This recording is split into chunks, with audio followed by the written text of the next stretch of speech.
तो जय श्री कृष्णा दोस्तों, एक बारी पुनः मैं आप सभी लोगों का इस सप्ताह स्वागत करता हूं। आस्था का सही परीक्षा कब होती है? क्या आप लोगों ने कभी इस प्रश्न को सोचा है? आस्था की सही परीक्षा तब होती है जब आप जो चाहते हैं वो आपको ना मिले और आपका भरोसा ईश्वर पर वैसा ही बना रहे। ये होती है आस्था की सही परीक्षा। ईश्वर परीक्षा लेते हैं।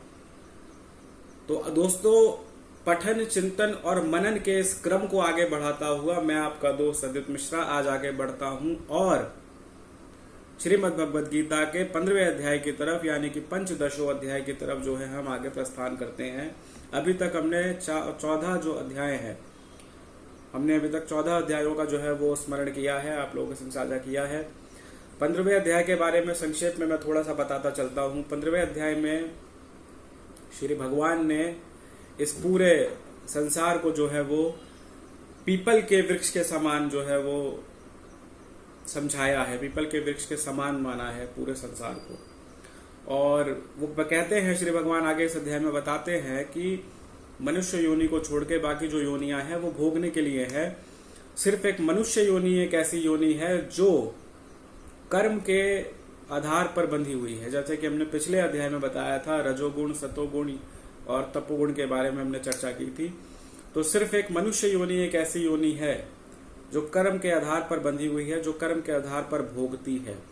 तो हमें और आपको ये सोचने की जरूरत है, ये संकल्प लेने की जरूरत है कि हम अपने कर्म को कैसे बेहतर बनाएं, हम कैसे अपने कर्म को जो है वो अच्छा करें।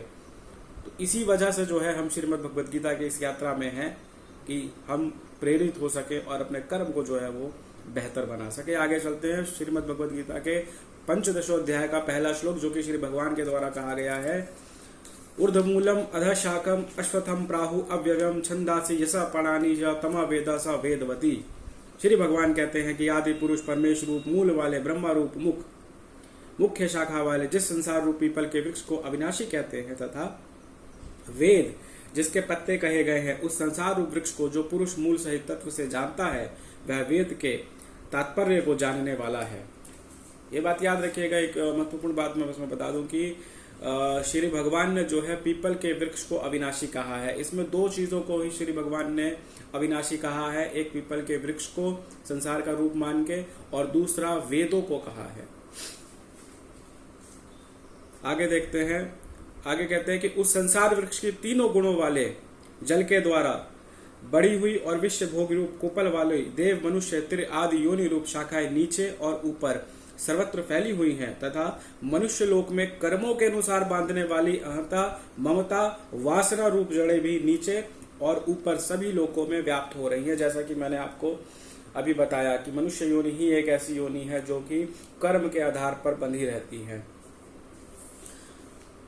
आगे कहते हैं, इस संसार वृक्ष का स्वरूप जैसा कहा है वैसा यहाँ विचार काल में नहीं पाया जाता, क्योंकि ना तो इसका आदि है ना अंत है तथा ना इसकी इच्छा प्रकार से स्थिति है। इसलिए इस अहंता, ममता, वासना रूप अति दृढ़ मूल वाले संसार रूप पीपल के वृक्ष को दृढ़ वैराग्य रूप शस्त्र द्वारा काटकर उसके पश्चात उस परम पद रूप परमेश्वर को भली भांति खोजना चाहिए, जिसमें कहे हुए पुरुष फिर लौटकर संसार में नहीं आते। जिस परमेश्वर से इस पुरातन संसार वृक्ष की प्रवृत्ति विस्तार को प्राप्त हुई है, उसी आदि पुरुष नारायण में मैं शरण हूं, इस प्रकार दृढ़ निश्चय करके उस परमेश्वर का मनन करना चाहिए। जिनका मान और मोह नष्ट हो गया है, जिनको आसक्ति रूप दोष को जीत लिया है, जिनकी परमात्मा के स्वरूप में नित्य स्थिति है, जिनकी कामनाएं पूर्ण रूप से नष्ट हो गई है, ये सुख दुख नामक द्वंद्वों से विमुक्त ज्ञानी जन उस अविनाशी परम पद को प्राप्त है, श्री भगवान कहते हैं। आगे कहते हैं कि जिस परम पद को प्राप्त होकर मनुष्य लौटकर संसार में नहीं आते, उस स्वयं प्रकाश परम पद की ना सूर्य प्रकाशित कर सकता है, ना चंद्रमा, ना अग्नि ही, वही मेरा परम धाम है। इस देह में सनातन जीवात्मा मेरा ही अंश है और वही इन प्रकृति में स्थिति मन और पांचों इंद्रियों को आकर्षण करता है। वायु गंध के स्थान से गंध को जैसे ग्रहण करके ले जाता है, वैसे ही देहादि का स्वामी जीवात्मा भी इस शरीर को त्याग करता है, उससे इन मन सहित इंद्रियों को ग्रहण करके जिस शरीर को प्राप्त होता है उसमें जाता है। यह जीवात्मा श्रोत्र, चक्षु और त्वचा को तथा रसना, घ्राण और मन को आश्रय करके अर्थात इन सब के सहारे से ही विषयों का सेवन करता है। शरीर को छोड़कर जाते हुए अथवा शरीर में स्थिति हुए अथवा विषयों को भोगते हुए इस प्रकार तीनों गुणों में युक्त हुए अज्ञानी जन नहीं जानते कि केवल ज्ञान रूप नेत्रों द्वारा विवेकशील ज्ञान ही तत्व जानते हैं। श्री भगवान कहते हैं कि यत्न करने वाले योगी जन भी अपने हृदय में स्थिति इस आत्मा की तत्व से जानते हैं, किंतु जिन्होंने अपने अंतःकरण की शुद्धि नहीं किया है ऐसे अज्ञानी जन तो यत्न करते रहने पर भी इस आत्मा को नहीं जानते। सूर्य में स्थिति तो तेज संपूर्ण जगत को प्रकाशित करता है तथा जो तेज चंद्रमा है जो अग्नि में है उसको तू मेरा ही तेज जान। और मैं ही पृथ्वी में प्रवेश करके अपनी शक्ति से सब भूतों को धारण करता हूँ और अर्थात अमृतमय चंद्रमा होकर संपूर्ण औषधियों को, वनस्पतियों को पुष्ट करता हूँ। मैं ही सबके प्राणियों के शरीर में स्थित रहने वाला प्राण और अपमान से संयुक्त वैश्वानर अग्नि रूप होकर चार प्रकार के अन्न को पचाता हूँ। मैं ही सब प्राणियों के हृदय में स्थित हूँ तथा मुझ में ही स्मृति, ज्ञान और अपोहन होता है और सब वेदों द्वारा मैं ही जानने के योग्य हूँ। वेदांत करता और वेदों की जानने वाला भी मैं ही हूँ। इस संसार में नाशवन, अविनाशी भी ये दो प्रकार के पुरुष है। इनमें संपूर्ण भूत प्राणियों शरीर तो नाशवान है और जीवात्मा अविनाशी कहा जाता है। ये हम जानते हैं और ये श्री भगवान बताते हैं कि जो शरीर है